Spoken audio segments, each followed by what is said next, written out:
반갑습니다. 반기문 제8대 유엔 사무총장입니다. 최형두 위원장은 제가 2005년 외교통상부 장관으로 재직할 때 문화일보 기자로서 출입기자단 간사를 하였습니다. 그리고 제가 유엔 사무총장으로 재직 시에는 최 위원장이 미국 주재 특파원으로 근무하고 있어서 미국에까지 인연이 이어졌습니다. 사실 제가 유엔 사무총장 후보로 나선다는 사실을 제일 먼저 보도한 곳도 당시 최 위원장이 다니던 문화일보였습니다. 최 위원장은 워싱턴 특파원을 마치고 귀국한 뒤에는 국무총리 공보실장, 청와대 비서관 및 국회 대변인으로 근무하면서 제가 모국 방문 시마다 정부와 국회의 대표단으로 저를 환영해 주었습니다. 사실 제가 유엔 사무총장으로 선출될 수 있었던 것은 우리 국민 여러분들의 성원 덕분이지만 또 한편으로는 우리 조국 대한민국의 정치, 경제, 사회적 발전 덕분이라고 할 수 있습니다.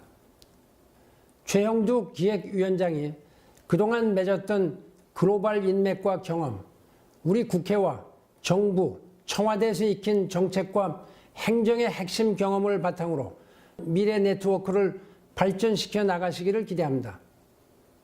곧 다가올 설 연휴에 시민 여러분 복 많이 받으시길 바랍니다. 감사합니다. 마산 시민 여러분 안녕하십니까? 김황식입니다. 새해 인사가 늦었지만 2020년 경자년 한 해 복 많이 받으시고 간에 건강과 행복이 가득하시길 기원합니다. 특히 올해는 새로운 10년이 시작되는 때입니다. 2020년대에는 대한민국이 새롭게 도약하길 시민 여러분과 함께 기원합니다. 저는 국무총리 재임 시절 문화일보 워싱턴 특파원과 논설위원을 지낸 최형두를 총리 공보실장으로 발탁했고 그 소중한 인연을 지금까지 이어오고 있습니다. 당시 최형두 실장은 다양한 언론 경험, 따뜻하고 사려 깊은 성품, 어려움을 마다하지 않는 리더십으로 정부 내 여러 복잡한 현안을 잘 조율했고 총리의 뜻과 국정의 방향을 국민들과 언론에 성실히 전달했습니다. 총리실 임기를 마치자마자 청와대 요직에 발탁됐던 것도 이런 이유였습니다. 뿐만 아니라 반듯한 언행으로 당시 장관, 차관들 사이에서도 인기가 높았던 걸로 기억합니다. 최 실장은 총리실 재직 중에도 늘 고향 마산을 위해서 많은 정책 연구를 했습니다. 쇠퇴하는 지방 도시를 어떻게 하면 되살릴 수 있을지 저와 함께 해외 순방을 갈 때마다 그 나라 도시들의 요모조모를 연구하는 모습을 볼 수 있었습니다.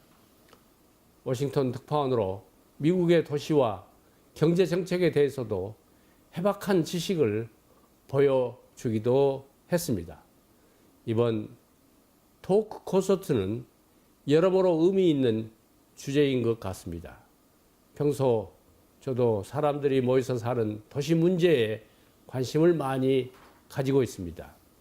오늘 강연하시는 유현준 교수님은 책과 TV를 통해 자주 접했습니다.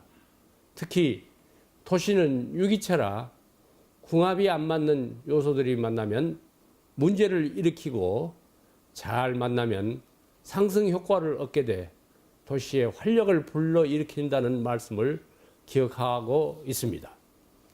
평소 최형두 실장은 고향 마산이 안고 있는 도시 문제에 대해 해법을 찾기 위해 끊임없이 고민과 연구를 거듭해오고 있습니다. 이번 토크 콘서트를 통해 마산, 창원이 정말 살기 좋은 지방도시로 거듭나는 해법을 찾으시길 응원합니다. 아울러 마산 시민 모두에게 매우 유익한 시간이 되리라 기대합니다. 다가오는 설 명절에도 여러분에게 행운이 함께하기를 미리서 인사 올립니다. 가족들과 함께 행복한 시간을 보내시고 올 한 해 만사 형통하시길 빕니다. 감사합니다. 안녕하십니까, 정운찬입니다. 최 위원장은 야구 광입니다. 그가 작년 말 기고한 칼럼을 보고 무릎을 쳤습니다. 창원 NC 다이노스와 일본 후쿠오카의 소프트뱅크 호크스와 정기전을 추진해보자는 것이었습니다. 멋진 아이디어 아닙니까? 최형두 위원장은 제가 아주 신뢰하는 사람입니다. 처음에는 교수와 제자 사이로 맺어졌습니다.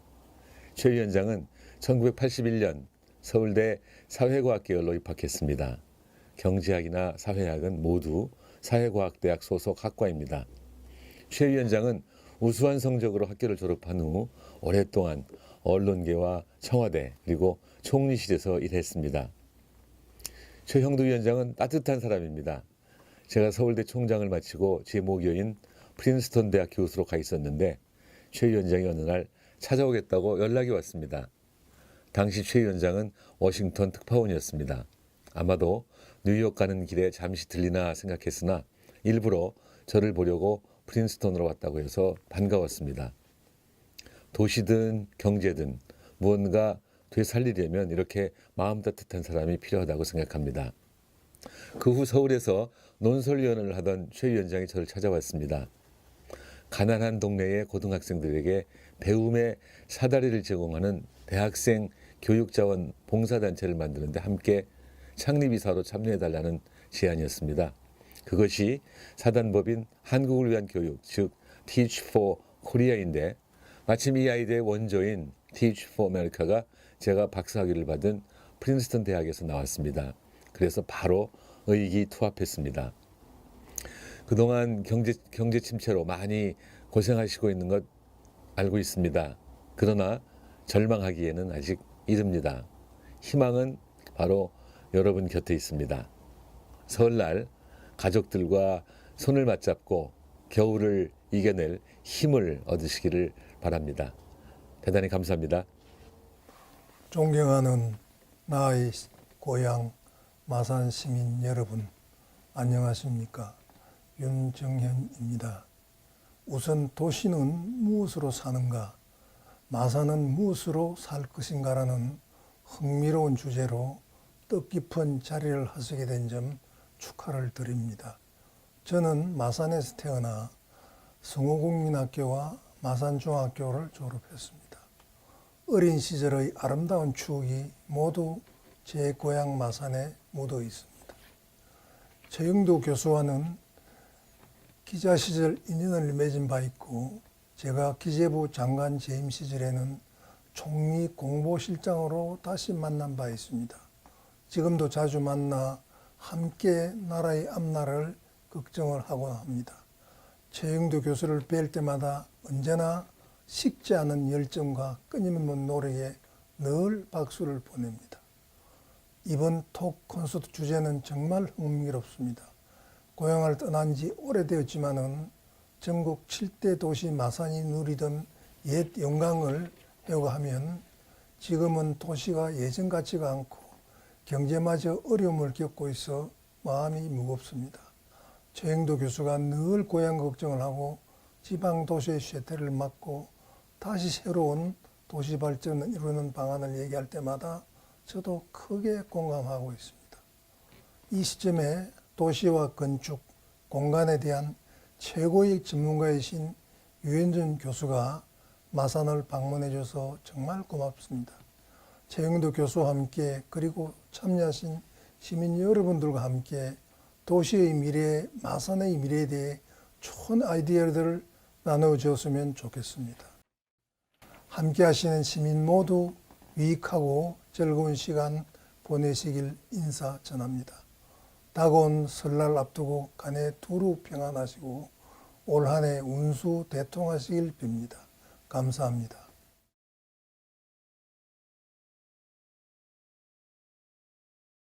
다양한 상점 입구에서 저는 다양한 TV 채널을 소지하거든요. 그 시속 4km를 걸으면요, 명동이나 가로수길은 2.5초당 한 번 채널이 바뀌는 TV고, 테헤란은 11초당 한 번이 채널이 바뀌는 TV다 볼 수 있습니다. 그러니까 당연히 전제가 또 선호되는 거예요. 근데 이런 걷고 싶은 거리를 잡아먹는 괴물이 하나 있어요. 이게 뭐냐면 상가 건물입니다. 이게 반포에서도 재개발된 아파트 단지입니다. 한 블럭이 재개발되면서 1층은 되게 좋아졌습니다. 차들이 안 다니는 공원처럼 됐어요. 문제는 이 주변의 거리예요. 이 블락을 둘러싸고 있는 삥 둘러싼 이 거리가 온통 아파트 단장밖에 없어요. 그러니까 가게가 하나도 없습니다. 북쪽에 600m 구간에 입구가 하나 딱 있는데 지하 주차장 들어가는 입구 하나 있어요. 나머지는 다 아파트 단장입니다. 그러니까 길거리 사람이 한 명도 안 걸어 다녀요. 가게가 없기 때문에. 그럼 가게는 또 어디가 있느냐? 코너에 상가에 다 있습니다. 이 4층짜리 건물 안에 5층인가요? 여기 안에 뭐 밥 먹고 머리 자르고 차 마시고 병원 가고 다 할 수 있는 거예요. 그러니까 여기서 다 해결하고 친구 만나러 갈 때 밑에 내려가서 차 끌고 또 딴 데 가서 또 노는 거예요. 그러니까 자동차 사용량이 늘어나죠. 그러면은 도시계획하는 사람들은 계속해서 차선수를 늘리라고 얘기해요. 건축 심의하는 사람들은 주차장을 더 많이 만들려고 얘기합니다. 자동차를 위한 공간만 좀 늘어나는 거예요. 심각한 문제는 옆 도시에 갈 일이 없어진다는 점입니다. 과거에는 이렇게 1층 연도형 가로로 되어 있었습니다. 구반포 아파트나 동부이초동 아파트, 1970년대에 만들어진 아파트 단지들이에요. 여기서는 구반포에서 걷다 보면 신반포까지 가요. 이 걷고 싶은 이 가로로 연결이 되어 있기 때문에 하나의 집중형 상업시설이 만들어지게 되면 그곳에서 다 해결되기 때문에 옆 동네하고 단절됩니다. 서울 보시면은 강북하고 강남이 소통이 안 돼요. 그 이유는 뭐냐? 강북에서 강남으로 오갈 때 자동차나 지하철을 타야만 하기 때문에 그래요. 사람이 걸어 다닐 때 경계가 모호해지고 지역 간의 소통이 이루어지고 융합이 이루어지는 겁니다. 근데 자동차에 의존을 할수록 지역은 단절되고 아파트 단지가 크게 나오고 담장을 둘러쌀수록 폐쇄적인 공간이 나오는 거예요. 그럼 더 소통하는 공간이 나오려면 어떻게 해야 되느냐? 이런 게 있어요. 걷고 싶은 거리가 만들어지는 원리가 하나 있는데 한쪽에 지하철역이 있고 한 1.5km 떨어진 데 공원이 있으면은 그 둘을 연결하는 거리가 걷고 싶은 거리가 됩니다. 대표적인 사례가 보스턴의 뉴베리 스트리트라고 있어요. 지하철역에서 1.5km 걸으면 보스턴 커먼 공원이 나옵니다. 엄청나게 동부에서 제일 유명한 쇼핑거리입니다. 서울에 가시면 신사동 가로수길이 돼요. 지하철 신사역에서 내려서 한강시민공원까지 1.1km 걸어가면 나옵니다. 이 동네가 옛날에 진짜 별볼일 없는 동네였는데 갑자기 떴어요. 이유는 토끼굴의 위치가 바뀌어서 그렇습니다. 토끼굴의 위치가 과거에는 이렇게 안 보이는데 1차선에 되게 음습한 공간이었어요. 건너기가 되게 겁나는 곳이었는데 한강 물레상사 하면서 확장 이전했습니다. 보차 분리하고 왕복차선으로 만들면서 되게 쾌적하게 만들었어요. 근데 어디로 옮겼냐? 그게 신사동 가로수길 축선상으로 옮긴 거예요. 그리고 그때부터 신사역과 한강시민공원이 시너지 효과가 생기면서 핫플레이스가 뜬 겁니다. 그래서 우리가 소통하는 서울을 만들려면 서울에 지하철역이 이렇게 많은데 그 중에 2호선 지하철이 한 바퀴를 도는 순환선이죠. 그러면 지하철 2호선의 역과 역 사이에 공원을 하나씩 배치를 하고 한강에 두 개의 보행자 전용 다리를 만들면 한 바퀴 걸어서 연결될 수 있는 서울이 만들어지는 겁니다. 그러면 지역 간의 격차가 줄어들 수 있는 거죠. 그러니까 강을 건너려면은 보행자 전용 다리가 있어야 돼요. 근데 이게 사실 더 좋은 거는 기존의 다리를 만들 때부터 디자인을 그렇게 하면 됩니다. 우리가 있는 다리에 다 사람이 건너가게 돼 있는데 사람이 안 건너가요. 이유는 뭐냐면 인도 옆에 차가 빨리 다니기 때문에 그래요. 불안하기 때문에.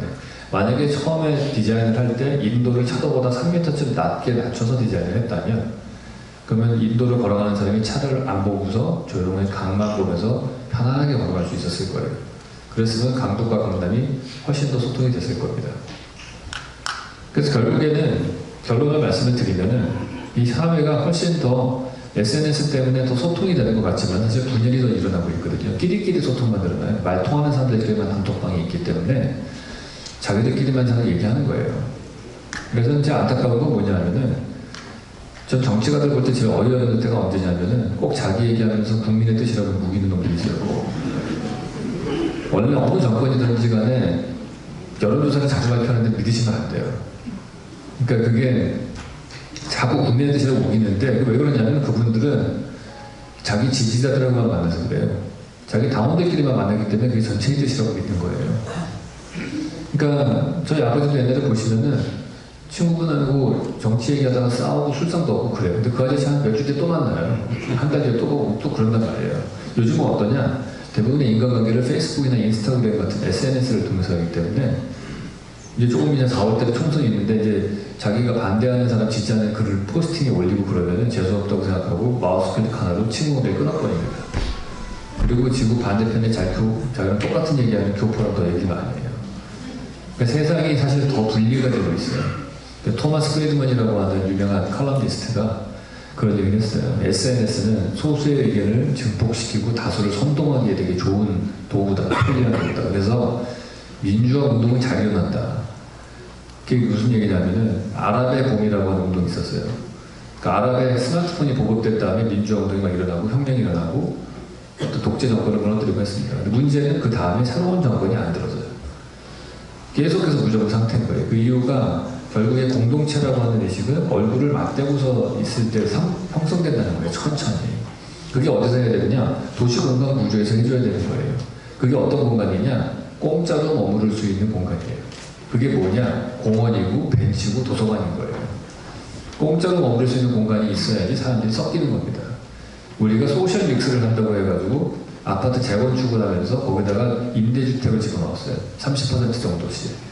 어떤 일이 현상이 생기냐면은 임대주택자하고 소유자 사이에 단장을 세웁니다. 엘리베이터 따로 타기도 하고 학교도 따로 다니게 해요. 왜 이런 정책이 실패하는 거냐면은 인간은 너무 착하게 봐서 그런 거예요. 이거를 착하지 않은 인간들이 섞이게 하는 방법은 뭐냐? 익명성의 상태에서 섞이게 해야 되는 겁니다. 저 사람의 배경이 뭔지 모르는 상태에서 섞여야 돼요. 그러면서 공통의 추억이 만들어져야 되는 거예요. 그런 공통의 추억이 만들어지는 공간은 공짜의 공간인 거예요. 제가 외국에 나가면 친해지는 사람들은 주로 일본 사람들이에요, 처음에. 제가 친일 팔아서 그런 게 아니에요. 그냥 가서 만나서 얘기할 게 있어서 그래요. 마징가 제트나 드래곤볼이나 슬램덩크 같은 만화 얘기를 하면은 공통의 추억이 있어요, 우리는. 유년기의 추억들이 똑같아요. 그렇기 때문에 친해질 수 있는 겁니다. 그런 공간들을 만들어줘야 돼요. 저는 어느 사회가 얼마나 건전한지를 뭘 보고 판단드리냐면은 단위 면적당 벤치의 숫자를 해봅니다. 뉴욕의 브로드웨이의 950m 구간에 벤치는 170개가 있어요. 같은 길이의 서울의 신사동 가로수길에는 벤치가 3개밖에 없어요. 50배 이상 차이가 나는 거예요. 그러니까 그만큼 소통이 이루어지기 힘든 도시라는 뜻이에요. 아파트 담장을 만들 돈이 있으면 그 돈으로 벤치를 만들어야 되는 거죠. 그 자리에다가. 그래야지 내가 딴 동네 가서도 앉을 데가 있는 거예요. 우리 동네에 앉을 데를 만들어줘야지. 그런 정책들을 하나하나 바꿔나가고 공간 구조를 바꿔나가야지 이 사회가 더 융합이 될 수 있다고 생각을 합니다. 그게 사람이 모여서 하면 갈등이 생길 수밖에 없죠. 그거는 피할 수가 없는 일이에요. 해결책은 두 가지입니다. 하나는 소프트웨어적인 방법, 또 다른 하나는 하드웨어적인 방법이에요.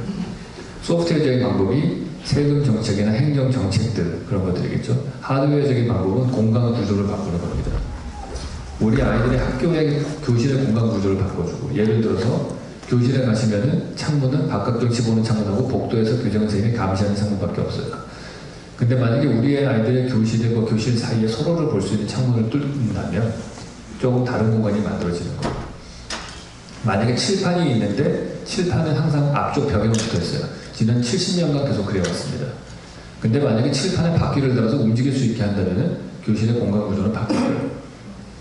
우리 아이들이 3층에서 10분 쉬는 시간 동안에 어떤 정신장애 애가 뛰어내려가지고 1층에 운동장에서 10분, 1분 놀다가 다시 뛰어오려고 그러겠어요? 아무도 안 나갑니다. 거기다가 교장 선생님을 거쳐서 교무실 앞을 통과해서 나가지 않아요, 아이들이. 그러려면 어떻게 됩니까? 아이들이 1층에 있게 해줘야죠. 바깥 경치를 보면서 공부할 수 있게 해주고, 창문을 밑에까지 내려서 바깥이 더 많이 보이게 해주고, 그걸 폴딩 도어를 만들어서 날씨 좋은 날은 꽃내서 맡으면서 공부할 수 있게 해줘야죠. 그러려면 어떻게 되겠어요? 교장실을 꼭대기층으로 옮겨야죠. 그러니까 그런 공간 구조의 변화가 생겨야 되는 거죠. 그게 작게는 학교 건축적인 스케일에서, 크게는 도시 공간이라고 하는 큰 스케일에서 계속해서 우리가 꾸준하게 바꿔나가야지만이, 그래야지 우리가 사는 세상이 조금 더 화목해질 수 있는 세상이다. 그 좋은 건축은 뭐냐? 화목하게 하는 건축이 좋은 건축입니다. 그래서 사람들끼리의 관계를 화목하게 할 수 있는, 특히 다른 사람들끼리를 더 공통의 추억을 만들어주게 해주는 그런 공간 구조를 만드는 마산이 되었으면 좋겠습니다. 마치도록 하겠습니다.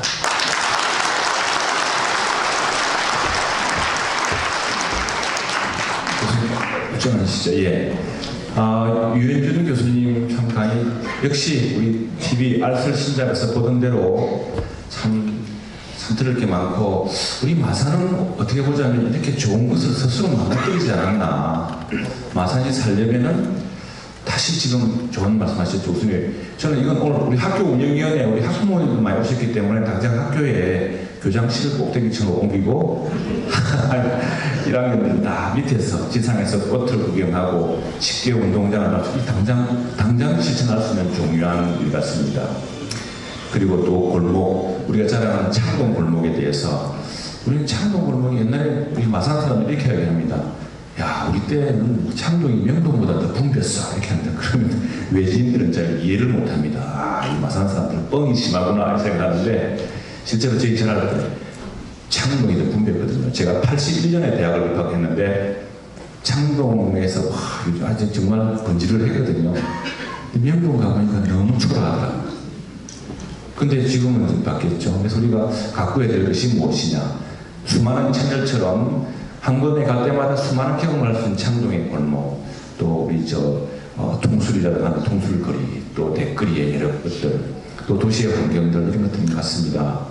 자, 이제는 제가 우리 유현중 교수님 참 너무 고맙고 한데 마산에 대해서 제가 유 교수님께 조금 설명도 드릴 겸 이걸 보시면서 우리 유 교수님 강연하고 또 제가 말씀드린 거하고 함께 해서 이제 제가 한 20분 내에 하겠습니다. 그러면 질문을 해주시면 되겠습니다. 자, 저는 마산은 무엇으로 살 것인가? 우리 유 교수님은 도시는 무엇으로 사는가? 어디서 살 것인가? 이렇게 도시에 관해서 중요한 이야기를 했습니다. 어떤 도시가 매력적인 도시인가? 왜 뉴욕이 그렇게 인구가 많은데도 살기 좋은 도시고 살고 싶어하는 도시인가? 서울은 왜 황량한가? 서울에 왜 인사동이라든가 또는 가로수길이라든가 이런 것들은 뜨는데 왜 강남들은 황량한가? 이런 거 중요한 우리가 옛날에 좋다고 생각했던 게 좋은 게 아니다. 도시는 우리가 오랫동안 간직해 왔던 게 좋은 것이다. 우리는 옛날 집을 다 물고 대단히 아파트를 짓고 있습니다. 근데 필요한 데도 있죠. 도심지역은 필요합니다. 그러나 그게 다 정부의 일인가? 그게 마산을 얼마나 피폐하게 만들었는가? 이런 생각을 해보고 있습니다. 자, 이게 이제 올라갔습니다. 1100년 전 채치원이라고 채치원, 고운 채치원. 이분이요, 지금으로 치면 세계적 천재입니다. 12살 때 중국으로 유학을 갔습니다. 이 채씨 중에 참 잘하는 인물이죠. 얼마나 대단한 인물이냐면 중국에서도 우리 고성배 회장이 오셨습니다만 중국에서도 손 꼽는 사람입니다. 중국에서도 제사를 지냅니다. 이분을 위해서, 채치원을 위해서. 12살 때 신라에서 당나라로 유학, 그때 당나라는 세계적 제국입니다. 당나라로 유학을 가서 당나라에서 천재과에서 외국인 놈 치수는 시험에서 가장 1등 시험을 해가지고 당시에 황소인한이라는 큰 전쟁을 토황소경문이라는 경문한으로 제압을 했습니다. 이 글을 얼마나 잘 썼는지 황소라는 도적 난의 두목이 그 글을 보고 깜짝 놀라서 침대에서 떨어졌다는 이야기가 나올 정도로 담담히 선언한 글을 썼다고. 이분이 이제 당나라 유학을 마치고 당나라 세계의 중심이니까 얼마나 좋은 풍경을 많이 봤겠습니까? 신라로 돌아오신 뒤에 신라에서 살다가 남해를 여행을 합니다. 그러면서 가장 오래 살았던 데가 마산입니다. 여기 어디냐면은 지금 인공섬이 있지만 무악산 학폭에서 내려온 고운대입니다. 고운대. 고운은 고운 채치원의 고운대. 우리 채시들 중에 고운 청년회가 있습니다. 우리 채치원 선생님 보여드리니까 고운 청년회 오늘 몇 분 오셨는데 이 고운 선생이 절벽하던 무악산을 다니면서 여기서 보던 곳입니다. 여기 인공섬이 가려져 있는데 참 아름답습니다. 왜 채치원 선생은 중국에서 그렇게 동아시아 최고의 명성지를 다 구경한 뒤에 한국으로 신라로 들어와서 마산에서 오래 살았을까? 지금 월영대, 고운대, 지금 우리 옛날에 삼복도로가 지금 고운로로 바뀌었죠. 고운로. 다음에 월영대, 암을동, 완을동 이런 것들이 전부 채치원 선생이 1000년 전에 거닐던 그 글입니다. 채치원 선생이 어디서 돌아가시는지가 굉장히 묘연한데 그런데 그 뒤에도 많은 학자들이 마산을 방문해서 이야기한 걸 보면은 마산에서 가장 오래 사신 것으로 지금 추정됩니다. 그래서 왜 채치원은 그때 마산에 살았을까? 마산의 자연이 그만큼 좋았기 때문입니다. 지금 보시면 아시겠지만 우리 교수님도 아실 텐데 저는 이렇게 이야기합니다. 학봉에서 보면요, 이게 보스포러스 가려면 돈 한 500만 원 들여가지고 유럽 투어 가야 됩니다. 보스포러스 해협보다 더 아름답습니다. 사실은 이 내 고향에서 억지로 있는 게 아니고요. 그래서 근시사에서 이게 얼마나 마산을 탐을 냈느냐. 1899년에 우리가 개항을 했습니다. 군산, 인천, 목포, 마산이 개항했는데 당시에 마산 땅을 차지하려고 세 개의 국가가 붙었습니다. 러시아, 일본, 영국. 당시에 마산 개항장이 13만 평이에요. 13만 평. 그러니까 지금 월영동, 마늘동, 이 자산 이때가 전부 개항장입니다. 외국인들 조차지가 되었습니다. 외국인들이 마산을 차지하려고 너무 좋으니까 내가 돼서 해군 기지로도 좋고 따뜻해서 살기도 좋고 경치도 좋고 그래서 여기 보면은 여기 일본이 써 있는데 자세히 보면은 밑에 보면은 그 미국 사람들 쓰는 거 있죠. 이 정보입니다. 여기 보면은 여기 그리고 러시아 그러다가 러시아가 러일 전쟁에서 지면서 일본한테 다 뺏깁니다. 영국도 물러나게 되고. 이게 13만 평이면요, 어마어마한 땅입니다. 이게 사실은 지금 신마산의 대부분이 13만 평입니다. 인공섬이 19만 평이거든요. 인공섬이 19만 평. 큰 땅을 외국인들이, 이게 이제 등고선이죠. 저는 이 선이 참 어렵다고 생각합니다. 우리가 샌프란시스코라든가 좋은 도시에 가보면은 그게 힐입니다, 힐. 언덕으로 쭉 시작됩니다. 모든 데서 바다가 보이고 조망되는 그런 참 좋은 도시입니다. 일본 사람들이 식민지 때 처음으로 마산을 차지하고 경전선, 마산 철도를 제일 먼저 땡긴 것도 그만큼 마산이 좋아서 그랬습니다. 일본 사람이 탐을 낼 만큼 좋았죠. 그래서 여기 보면은 이제 이게 그 당시에 개항장의 그 지도입니다. 여기 이 필들은 일본 사람이 가지고 자기들이 하고 자기들은 이 땅을 차지하려고 굉장히 경쟁을 합니다. 결국은 일본 식민지가 됐죠. 그래서 오늘날 신마산이 일본의 적산가옥이 많고 했습니다. 안타깝게도 우리는 이 유산들은 좀 부끄러운 유산이라고 생각해서 그랬는지 없었습니다. 그런데 군산은 지금 이 유산으로 매년 근대로의 여행 해가지고 1년에 500만 명씩 관광을 유치하고 있습니다. 우리는 싹 없어져 버렸습니다. 자, 이게 이제 제가 옛날 사진이 없어서 우리 그 사진첩에서 나온 겁니다. 천주교 성당, 이게 이제 일찌감치 외국인들이 많이 왔다는 이야기입니다. 다음에 여기 당시에 일제시대 때 보는 이제 광경이었습니다. 이게 소나무가 우거진 섬이 저도고요. 여기서 쭉 보는데 이게 포구가 있고 굉장히 아름답습니다. 해수욕장도 좋았고요. 지금 부마산역 앞에 있는 해수욕장이었다고 합니다. 다음에 분비기로 전국에서 손꼽혔던 마산역. 당시 물동량의 중심이기도 했고요. 그리고 또 벚꽃이 유명했죠. 일본 사람들이 심은 것도 있겠지만 지금도 쭉 제일적으로 이어지는 그쪽이 굉장히 아름답습니다. 그 다음에 당시에 마산 경정이라고 코마치라는 곳이 있답니다. 활락가도 있었고 일본 사람들이 살았으니까 신마산, 그 다음에 근대 건물들, 월포 해수욕장. 상상할 수 있습니까? 바로 월포 앞에 옛날에 화력발전소 있던 그 앞바다가 이렇게 해수욕장이었습니다. 키 큰 해수용이 있었고 금빛 모래사장이 있었습니다. 전국적으로 유명했다고 합니다. 이게 없었습니다. 일본 사람들이 항구한다고 시작된 겁니다. 사실은 식민지 유산이기도 하죠. 도시가 좋았던 환경, 최치원이가 1100년 전에 와서 여기서 가장 오랫동안 살았던 환경을 인공적으로 자꾸 없애버렸던 겁니다. 이게 이제 500번지라고 하는 나래비 집입니다. 옛날에 저는 어릴 때 여기서 컸습니다. 요 아래에서 컸는데 나래비 집이고요. 아베 신민극장, 옛날 추억의 극장입니다. 이 구도심이었습니다. 그리고 또 하나, 옛날에 마산 어시장에 붐비고 했던 거는 마산이 연안 여객의 중심이었기 때문에 연안 여객에 여기서 제주도도 가고 그 제주도 가고 여기 지금 아드님이 와 계신데 옛날에 이 배를 운행하던 큰 선주의 아들도 여기 계십니다. 그런데 우리가 연안 여객이 없어지면서 어시장이 가라앉기 시작합니다. 그러니까 사람들이 예전에는 어시장이 교통의 중심이었습니다. 도스도 이렇게 많이 다니고 서울 사람들이 뜻밖의 마산만 기억하는 게 도스는 기억하는 거 아닙니다. 그때 유은재 떡이 서울에서 하시길래 어릴 때 마산에 도스맨 오던 기억이 있다고 해요. 다음에 또 도심의 어떤 몰락이라 공동화를 하는 초기기였는데 이게 서성동 시외버스 주차장이었습니다. 지금 여기에 3.15 대표 왼쪽이고 여기 뭐 엄청나게 붐볐습니다. 마산역도 이 근처에 있고 그러니까 구도심이 교통의 중심이었습니다. 근데 지금 마산역은 저 외곽으로 가버리고 그다음에 마산 버스 주차장도 외곽으로 철도는 저 외곽으로 어시장에서는 연안역 객선이 더 이상 안 다닙니다. 그러니까 마산이 교통 중심에서 벗어나 버렸습니다. 거기다 마창대교를 통해서 바로 이제 김해공항에서 오성으로 통로가 날아버립니다. 여기가 어디겠습니까? 가포였습니다. 이제 가포였었죠. 우리 집사람이 항상 기억하는 것이 교광초등학교 교장선생님들 장인어른이 우리 집사람이 뭐 이렇게 땀띠가 태어났다고 가포 해수욕장에 데려가서 물에 담그했던 기억을 참 오래 추억하고 우리 옛날에 대학 다닐 때 여기 보트 타고 했습니다. 근데 싹 습격했어요. 굉장히 아름다운, 지금은 굉장히 아름다운 이런 해수욕장이 없었습니다. 근데 사라졌죠. 자, 이게 도시의 모습입니다. 울산은 어시장, 또 250년 된 창동의 골목길. 창동 골목이 좀 한산합니다.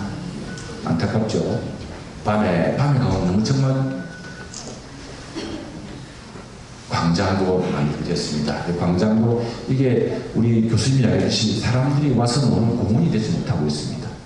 뭔가 광장을 만들었는데 사람이 안 보이는 것, 허전한 것, 텅 빈 곳을 만들어주고 있습니다. 다만 하나의 우리 저 창동에 보면은 그 문화센터가 있죠. 거기에 보면은 나무가 있어서 저는 저 그늘을 참 좋아합니다. 예. 저런 것들이 좀 많았으면 좋겠는데. 자, 마산의 언덕위의 집들이 다 무너지고 이제 아파트가 섰습니다. 여기는 제일여고 밑에 내려가는 모습입니다. 여기는 저 자산동 쪽이요.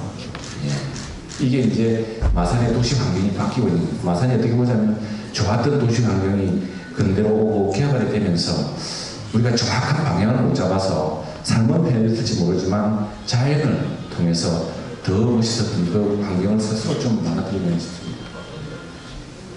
무악산 학궁에서 찍은 사진입니다. 저 인공성 참 큰 숙제입니다. 19만 평. 이게 빚더미입니다. 3천억의 빚이 남아있고요. 매년 몇십억 이상의 이자를 지불해야 됩니다. 저기 아마 처음에 아파트를 지으려고 지은 모양인데 아파트 지으면 큰일 나겠죠 지금. 이쪽에 뭐 다 걸어막고 있는데 자 메리베 역사입니다. 메리. 지금 가보신 말지만 해안도로가 옛날에 국공과 자리였습니다. 우리 매립을 굉장히 많이 했습니다. 텅 빈 항구, 항구역에서 이거 저 바지선입니다. 이러고 있죠. 아파트 숲이 되었습니다. 자, 인공위성 사진입니다. 인공위성 사진이고 보시면 바지선만 있습니다. 저는 이쪽 편에서 찍은 사진입니다. 이 시커먼 인공위성이라는 게 참 큰 숙제입니다. 이게 우리한테 큰 짐입니다, 사실. 자, 방제언덕. 어시장이라고 하면 방제언이 있습니다. 물막이 여기 있고 어시장이 그 어시장을 바다가 떼어놓았습니다. 이것도 이제 매립 때 이후로 우리 무량 잠기면서 생긴 불가피한 조치인데 도시를 왜 이렇게 생각 없이 만들었을까라는 의구심이 참 치솟습니다. 이게 이제 방제언덕. 이걸로 하면 물이 막아질까요? 물밑 들어오는데 저는 의구심입니다. 이 돈 몇백억 들었습니다. 이쪽에 이제 언덕 저 보십시오. 이걸로 큰 민물이 들어오면 저 유리백이 물을 막을 수 있을까요? 자, 이게 이제 마산의 현실입니다. 아파트 숲. 아파트 그렇게 많은데 4,200세대 미분양 상태로 남아있습니다. 분양하는 데는 말일지 모르지만 저기는 이제 교광초등학교 있는 그 지역입니다. 분양이 안 되고 있습니다. 분양이 안 되고 있고 심각합니다. 근데 보십시오. 왜 창동에 사람이 없느냐, 오동동에 사람이 안 오느냐. 풍마산이 텅 비었습니다. 풍마산이 무슨 폭격 맞은 것처럼 싹 다 쳐버리고 있습니다. 왜? 재개발 때문이죠. 바로 그 여기 식당 표시는 요 위가 저기 저 교방동입니다. 저 위는 벽산블루밍이고 저기는 LG자인데 그 옆에 지금 올라가고 있는 것이 롯데캐슬. 이쪽 교방동 하나도 못 가고 있죠. 이 굉장히 큰 땅입니다. 여기 직사각형에 있는 것이 학교 운동장이거든요. 그 학교 운동장 10개씩 되는 땅이 텅텅 비어 있습니다. 분양도 안 되고 시공비도 빚만 계속 늘어나고 있습니다. 이게 빚더미는 전부 다 우리 재개발 주민들 마산 시민에 들어오는 겁니다. 그런데 얼마나 도시 정책이 엉터리로 가고 있냐면은 도시 내각의 가포에는요 지금 공공주택 4,000가구를 건설하고 있습니다. LH공사에서. 아무도 이야기를 안 해요. 물론 공공주택 싸게 공부하면 좋죠. 좋지만 그러면 마산의 집값은 마산의 지금 아파트가요 전국 최고 미분양이랍니다. 아마 한 10,000가구 정도가 껴 있을 겁니다. 근데 4,000가구를 또 줬습니다. 이런 낭비. 근데 뭐 모자라면 좋겠지만 여기는 얼마나 아름다우냐 그러면 여기는 사실은 가장 아름다운 곳인데 여기에 공원이든지 아니면 아주 첨단의 산업단지든지 이런 걸 지으면은 훨씬 좋을 텐데 이걸 지금 산을 깎아서 이런 낭비를 하고 있습니다. 그리고 이제 말씀하셨듯이 더구나 인구가 급감하고 있습니다. 경남연구원이 연구를 해보니까 2000년에 경남 인구 650만이 지금 경남 인구가 330만입니다. 굉장히 가파르게 사라져. 그럼 마산도 사라지겠죠. 그런데 집을 자꾸 지어서 아파트 지금 평양 가는데 그래서 좀 재조정이 필요하고요. 그래서 저는 지금 지어놓으면 어쩔 수가 없죠. 어쩔 수가 없는데 안 지은 저런 가포 LH 이런 부분은 좀 정부가 생각을 하지 않겠나 생각을 합니다. 1인 가구 많이 등장합니다. 최근에 어시장에 보면은 그 무슨 오피스텔이 하나 크게 들어서 있습니다. 그 근처에 가면 젊은 사람이 많습니다. 마산에 되게 젊은 사람이 드문데 오늘 우리 교수님 깜짝 놀라시는데 마산에 댓글이 쪽에 젊은 사람 많고요. 대부분 젊은 사람이 좀 드뭅니다. 이 동네는. 그런데 이 동네는 많습니다. 왜? 1인 가구가 제대로 지어져 있거든요. 복층의 구조입니다. 그래서 좋아해가지고 그 롯데백화점 뒤편에 가면은 갑자기 젊은 사람이 많습니다. 앞으로 이런 식의 구조가 늘어날 텐데 지금 대형 아파트를 자꾸 짓는 문제가 있다. 자, 이건 학봉에서 찍은 사진인데 얼마나 아름답습니까? 제가 그래서 이걸 가곡파, 또 지중해, 썬벨트라고 합니다. 햇빛이 내려오면 너무 아름답습니다.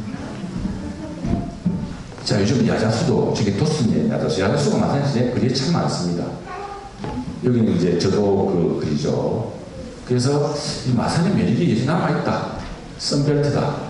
태양이 가득한 도시, 겨울에 따뜻한 도시. 자, 썬벨트라는 게 우리말이 있는데 썬벨트 마이그레이션이라고 미국에 있던 이야기입니다. 미국의 원래 이 북부,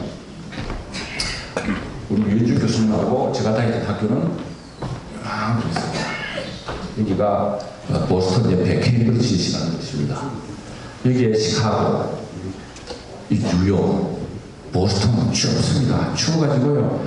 미국 사람들이 추운 곳에 더 안 삽니다. 그래서 60년대, 70년대 들어서면서 미국의 부유층 은퇴자들이 남쪽으로 쫙 이사를 합니다. 그래서 이게 선벨트입니다. 선벨트. 버지니아, 노스캐롤라이나, 사우스캐롤라이나, 뭐 아리조나 이런 데로 옵니다. 캘리포니아. 근데 이제 이 플로리다는 제주도 비슷한 곳이 비싸서 안 가고 조지아 이렇게 갑니다. 우리 교민들도 옛날에 시카고에 참 많이 살았거든요. 시카고 환경이 굉장히 셌습니다. 근데 지금 시카고 별로 안 삽니다. 버지니아, 알래바마, 노스캐롤라이나 이렇게 많이 내려갔습니다. 이것처럼 또 하나의 문제는 우리도 이제 은퇴 세대, 이른바 베이비 부모 세대 60년대생, 50년대 후반생들이 은퇴를 하고 있습니다. 이분들이 돈이 많기 때문에 굉장히 인구 중에 우리 세대별로는 가장 유복한 층입니다. 연금도 있고 그나마 젊은 사람에 비해서는 또 직장 다닐 돈을 모아 돈도 있고 이분들이 이제 뭐 때문에 그 추운 데 서울에서 44절 살겠습니까? 그렇다면 그분들이 근데 고향을 찾아서 다시 겨울철이라도 오게 되면은 난 그런 어떤 인구 한류가 인구의 이주가 아마 한국에서 있을 것이라 생각합니다. 지금이 그런 시기라고 생각해요. 그래서 그것들이 이제 하나의 마산의 새로운 서별티 기회가 될 거라 생각합니다. 지중해라고 우리 이야기합니다. 지중해라는 카페가 카페가 있고 또 여기 앞에 보면 카페 이름 지중해가 많습니다. 지중해가 많습니다. 왜냐하면은 우리 마산부터 통영, 거제 이게 지중해입니다. 지중해가 뭡니까? 땅속의 바다니까 육지로 둘러싸인 바다. 굉장히 그리고 실제로 위도상으로 보면 유럽의 지중해보다 약간 남쪽입니다. 시칠리아 섬 정도의 위도에 있습니다. 그래서 이 보십시오. 상승이 지나가는 저 봄날에 도선 보십시오. 그리고 이건 저 진동 쪽에서 찍은 사진입니다. 굉장히 아름다운 자연 환경입니다. 이런 환경이 나는 마산의 매력으로 가꿀 수 있을 것이다 생각합니다. 가고파의 바다, 그리고 지중해의 바다, 그리고 이제 새롭게 돈 있는 여유 있는 계층들이 다시 마이그레이션해서 이주를 해서 마산으로 추운 겨울에는 마산에서 지내자. 이런 어떤 큰 인구 현상이 있을 거라고 생각합니다. 그래서 그런 것들을 마산은 적극적으로 해서 지금 이미 지어놓은 집들, 이런 집들에게 새로운 수요를 만들어주는 것이 좋겠다 생각합니다. 그리고 이제 그러면 지금 막 헌집들도 어떻게 하느냐, 헌집들은 오히려 저는 이 유럽형의 아기자기한 골목이 아름다운 동네 같은 그런 것들이 더 적합한 전략이 아닌가. 그리고 또 하나, 도시를 꼭 화려하게 바꾸지 않더라도 이제는 새로운 4차 산업혁명 기술들, IoT, 빅데이터, 그다음에 AI 인공지능이라든가 로보틱스라든가 이런 것들로 해서 도시가 훨씬 더 윤택하게, 사실은 마산 하포구에 우리 스마트 시티에 두뇌를 할 수 있는 그 지하철터가 있습니다. 하포구의 후광수에 보면은 아이파크 디베이 있습니다. 거기서 마산 시내 창원 시내 모든 교통 상황과 공제 상황을 관제를 합니다. 여기에 뭐 주차장 상황이든 이런 것들을 관제를 하면은 굉장히 도시가 더 쾌적하게 될 수 있고, 치안도 훨씬 나아질 수가 있을 거고요. 그리고 빨리 응급조치를 취할 수 있을 것이고, 또 하나는 이제 어떤 스마트 교육이라고 생각합니다. 마산이 과거에는 7대 도시였고, 그다음에 교육으로는 한 4대 도시쯤 됐을 겁니다. 근데 이제 서울 시내 명문대학 입학 기준으로 봤을 때 그렇다고 할 수 있겠죠. 근데 지금은 이제 떨어졌죠. 근데 그럼 어떻게 할 것이냐? 볼티모어가 사실 대한민국과 우리나라가 비슷한, 서울 마산과 비슷한 도시인데, 이 볼티모어가 굉장히 쇠락했습니다. 쇠락한 도시인데, 볼티모어 교육청에서 큰 혁신을 했습니다. 교육에 좀 투자를 하자. 그래서 학생들한테 맞춤형 교육을 시키고 1대1로 아주 적합한 교육을 시키자. 그런 교육 기술이 가능해졌거든요. 어떤 새로운 교육 기술이라든가 이런 걸 통해서 도시의 매력을 높이고, 그다음에 도시의 문제를 풀고, 그다음에 지금 미분양의 문제를 풀고, 지금 우리가 그동안 조금 망쳐왔던 도시 환경을 다시 만들어서 마산이 가고파의 도시가 되고, 또 지중해 도시가 되고, 선벨트 도시가 되어서 많은 사람들이 참 가고 싶다, 가고파, 이렇게 만드는 것이 마산이 살아갈 것이 아닌가. 그래서 저는 도시는 무엇으로 사는가, 유현진 교수님 말씀에 이어서 마산은 무엇으로 살 것인가 하는 점을 이렇게 한번 발전해 봤습니다. 제 순서를 마쳤고, 앞으로 한 조금 시간을 두고서 우리 청중석에서 지금 질문이 있으면 질문 받고 하겠습니다.